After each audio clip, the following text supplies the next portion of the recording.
The New York Knicks are currently riding high with a record of 46-25, sitting comfortably in third place in the Eastern Conference and boasting a five-game winning streak. On the surface, everything seems rosy. But for those of us who truly follow the team closely, there's an underlying unease that's hard to shake. What's really going on behind the scenes? Are we genuinely playoff ready, or are we just masking deeper issues? Let's dive into this. First off, let's talk about that recent matchup against the Brooklyn Nets. Sure, we won, but a 93-92 victory against a team that's at the bottom of the standings? That's not a scoreline that inspires confidence. The Nets, with a dismal record of 17-52 and missing key players, actually led us by 6 points at halftime. That's a red flag, my friends.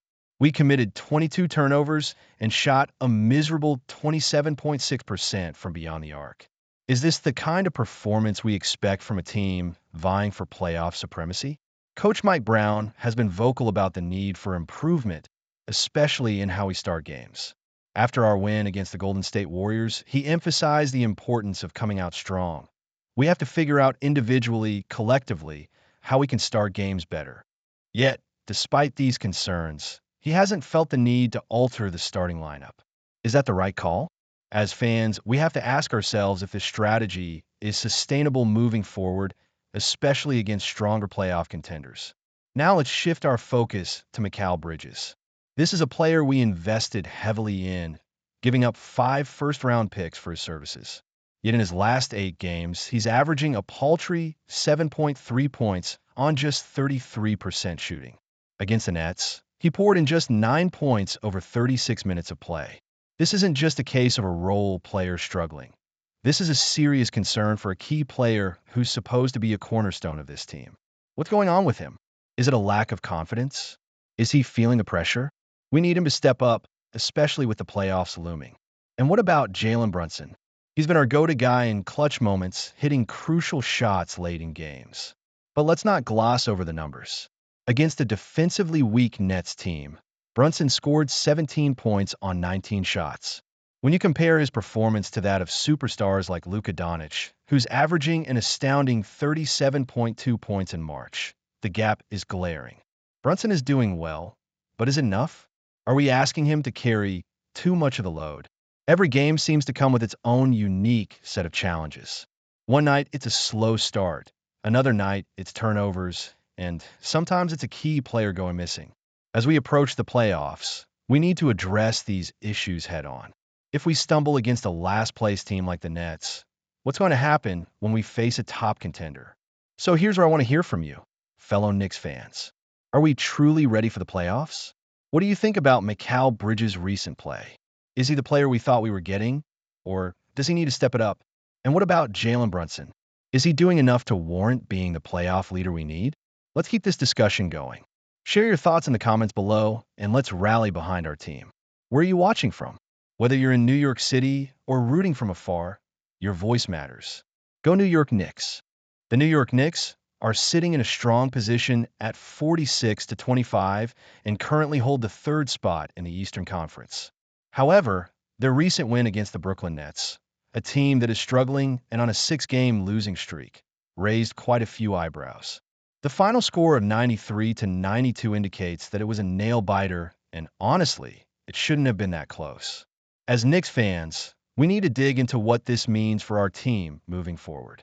After the game, Coach Mike Brown pointed out some glaring issues. He was clearly frustrated, especially with the team's ball handling. He mentioned that the Knicks had 13 turnovers by halftime, which is a number that should send shivers down any fan's spine. What happened to the team that was starting to minimize turnovers and play smart basketball? It feels like a regression, and we all know how critical ball control is, especially as we gear up for the playoffs. Brown's comments on the team's attitude were also notable. He suggested that playing lackadaisical basketball against a weaker opponent sends a message that the team might not be taking them seriously. This is concerning because it shows a potential lack of focus. The Knicks opened the game with a season-low 14 points in the first quarter and trailed at halftime. Is it a lack of preparation, or are the players just not in the right mindset? How can we expect to compete in the playoffs if we can't even handle a team that's down on its luck? Jalen Brunson, as always, had to step up and essentially drag the team to victory. He is proving to be an invaluable asset, but can we rely on him every single game? Other players need to step up consistently. The fact that we let Brooklyn go on a 17-point run shows that we can't afford to get complacent, especially with the playoffs just around the corner. Let's also talk about the defensive rotations. Brown mentioned how Brooklyn was getting open looks, particularly from three-point range. You have to give credit where it's due. Josh Minot had a career game, hitting 6 threes. But we need to ask ourselves, how do we allow a young player to have that kind of night against us? Our rotations were sloppy, and if we continue with that kind of play, we will be in trouble against teams that can capitalize on our mistakes. The Knicks shot poorly from beyond the arc themselves, hitting only 8 of 29 threes. That's not going to cut it against tougher opponents.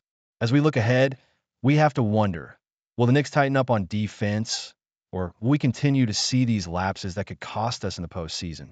With the playoffs just a month away, it's crucial for the team to clean up its act. The Knicks have shown flashes of brilliance this season, but inconsistency is their Achilles heel. Are we confident that they can pull it together in time? What do you think, Knicks fans? Are you optimistic about our chances, or do you feel some worry creeping in? Comment "Go New York Knicks" in the comments to show your support.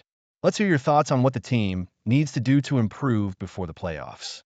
What do you think the Knicks need to focus their efforts?